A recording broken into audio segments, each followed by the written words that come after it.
कश्मीर के पहलगाम में हुए आतंकी हमले के जवाब में भारत सरकार बड़ा एक्शन लेने की तैयारी में है। इसे लेकर लगातार बैठकों का दौर जारी है। भारत सरकार ने सीसीएस यानी कैबिनेट कमेटी ऑन सिक्योरिटी की बैठक भी की है। सीसीएस की बैठक से अंदाजा लगाया जा सकता है कि इस हमले के बाद भारत चुप नहीं बैठने वाला है। राजनाथ सिंह, सीडीएस जनरल अनिल चौहान, तीनों सेनाओं के प्रमुख और एनएसए अजित डोभाल ने रक्षा मंत्रालय में एक महत्वपूर्ण बैठक की है। पहलगाम हमले के बाद भारत कई तरीके से पाकिस्तान पर कार्रवाई करने की तैयारी कर रहा है। भारत पाकिस्तान से कूटनीतिक संबंध पूरी तरह खत्म कर सकता है। पाकिस्तान से अगर राजनीतिक रिश्ता तोड़ा जाता है तो ये बहुत बड़ा कदम होगा, क्योंकि अब बात पाकिस्तान को दुनिया के सामने बेनकाब करने से बहुत आगे बढ़ चुकी है। पहलगाम आतंकी हमले के बाद भारत के पास कार्रवाई के कई विकल्प हैं। पाकिस्तान से राजनीतिक रिश्ता तोड़ने पर चर्चा, पाकिस्तान से कूटनीतिक संबंध पूरी तरह खत्म, इस्लामाबाद उच्चायोग पूरी तरह बंद करने का विचार, पाकिस्तान उच्चायोग के स्टाफ वापस भेजे जा सकते हैं। भारत का मकसद पाकिस्तान को न सिर्फ कूटनीतिक बल्कि आर्थिक तौर पर अलग थलग करना। दुनिया के सामने पाकिस्तान बेनकाब होगा। पाकिस्तान से सिंधु जल संधि को तोड़ने पर भी विचार संभव। कटोरा लेकर दाने दाने को मोहताज पाकिस्तान अब बूंद बूंद को तरसेगा। आइए एक एक कर उन एक्शन पर नजर डालते हैं जो भारत लेने जा रहा है। इन एक्शन से पाकिस्तान पूरी तरह तबाह हो जाएगा। पहला, राजनीतिक संबंधों को खत्म करना या कम करना। भारत सरकार नई दिल्ली के पाकिस्तान उच्चायोग में राजनीतिक के तौर पे तैनात पाकिस्तानी खुफिया अधिकारियों को निष्कासित कर सकती है। साथ ही पाकिस्तानी उच्चायोग को आवंटित जमीन को वापस ले सकती है। दूसरा, राजनयिक कर्मचारियों को वापस बुलाना।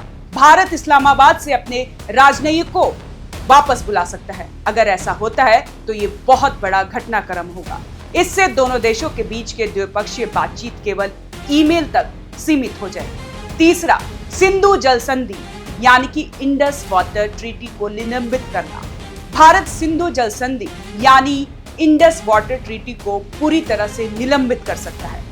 सिंधु जल संधि भारत और पाकिस्तान के बीच 19 सितंबर 1960 में हुई थी। इस संधि में विश्व बैंक ने मध्यस्थता की थी। संधि में सिंधु नदी और इसकी सहायक नदियों के जल का बंटवारा किया गया था, जिसमें भारत को पूर्वी नदी का पानी और पाकिस्तान को पश्चिमी नदियों का पानी दिया गया। इस संधि को रद्द करने को लेकर भारत इसके पीछे ये हवाला दे सकता है कि कई कानूनी नोटिसों के बावजूद पाकिस्तान की तरफ से निरंतर सहयोग की कमी रही। अगर ऐसा होता है तो कटोरा लेकर दाने दाने को मोहताज पाकिस्तान अब बूंद बूंद को तरसेगा। इस संधि के निलंबित होने से पाकिस्तान की चरमराती अर्थव्यवस्था की कमर पूरी तरह टूट जाएगी। पानी से लेकर बिजली तक के लिए पाकिस्तान तरसेगा।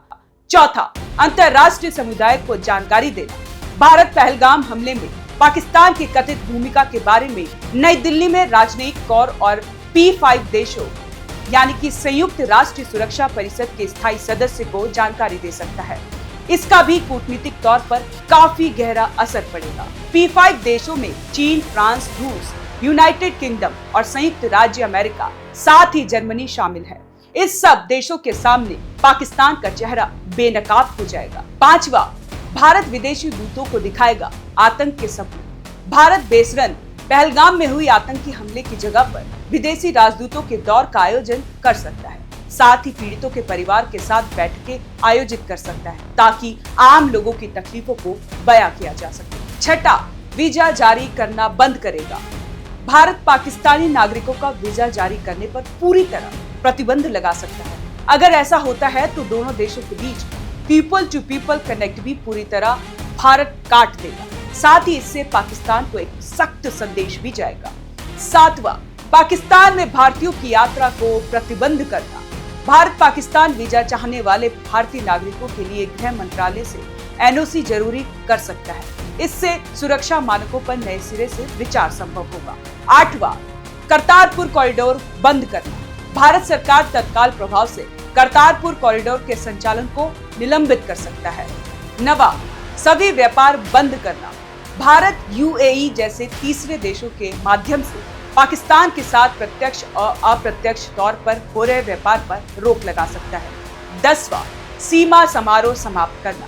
भारत बागा सीमा ध्वजा समारोह, बीटिंग रिट्रीट और हुसैनवाला और RS-पुरा सीमाओं पर कार्यक्रम को बंद कर सकता है। अगर ऐसा होता है तो ये भी काफी ऐतिहासिक घटनाक्रम होगा।